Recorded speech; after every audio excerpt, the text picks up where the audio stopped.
C'est une première en France, accueillir les chefs-d'œuvre de l'une des plus grandes collections de dessins en Europe, celle de l'Albertina Museum de Vienne, qui compte plus d'1 million de dessins et d'estampes, parmi lesquels le lièvre et la mélancolie de Dürer, une traversée fabuleuse sur 7 siècles de l'histoire de l'art. Ici, évidemment, à la Cité de l'Architecture et du Patrimoine, on se concentre uniquement sur des dessins d'architecture de grands maîtres, nous révélant les coulisses de la création des plus grands édifices du Palais du Louvre à la Basilique Saint-Pierre, à une époque où l'architecte était aussi et avant tout un artiste virtuose, avec un coup de crayon, de plume ou de pinceau absolument stupéfiant, et ce, jusqu'à nos jours, avec des techniques beaucoup plus modernes. Architecte et artiste, deux notions indissociables dans l'histoire qui nous semblent évidentes quand on pense par exemple à Léonard de Vinci. Des artistes à l'imagination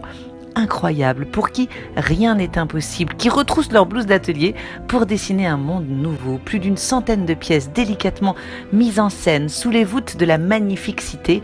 comme un écrin précieux pour des pièces d'une extrême rareté, plongées dans une lumière tamisée qui nous invite à faire le premier pas, à s'approcher pour admirer les moindres détails de ces dessins longuement tenus secrets à la manière des tours des plus grands magiciens, enviés mais jamais révélés. Des dessins qui ne sont que très rarement exposés, imaginez donc, en raison de leur extrême fragilité, de leur intolérance à la lumière, à l'humidité ou au moindre changement de température. Des pièces miraculées en quelque sorte, dans un état de conservation absolument incroyable. Des trésors donc sont convoqués ici. Giulio Romano, fameux disciple de Raphaël qui œuvra au chantier du Vatican, le prix Matisse, grand chouchou de François Ier, Jacopo Sansovino, à qui l'on doit le chef-d'œuvre de la place Saint-Marc à Venise, repensé à la manière des forums antiques, Charles de Vailly aussi, avec cet incroyable projet de fontaine qui date de la fin du XVIIIe siècle, jusqu'à des figures plus modernes comme Hans Hollein ou encore Zaha Hadid.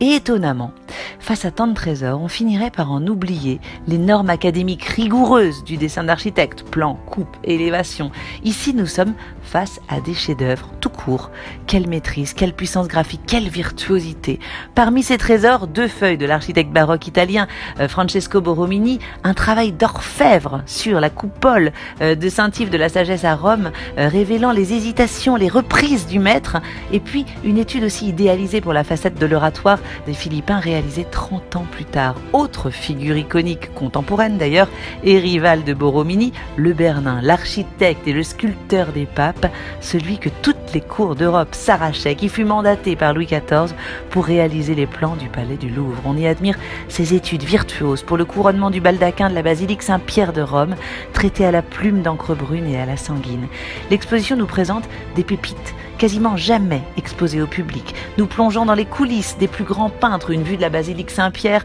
signée par Hubert Robert, une cour intérieure de Paris de François Boucher, une petite place à Venise par Canaletto. Des dessins extraordinaires comme autant de narrations, de la petite histoire à la grande, entre modernité et historicisme, ornementation et couleurs, entre paysages urbains, ponts et fontaines, entre illusions et architecture rêvée, nous rappelant que les bâtisseurs de nos villes, jardins et monuments étaient avant tout des artistes de génie dont l'imaginaire sans limite a réussi à redessiner le monde.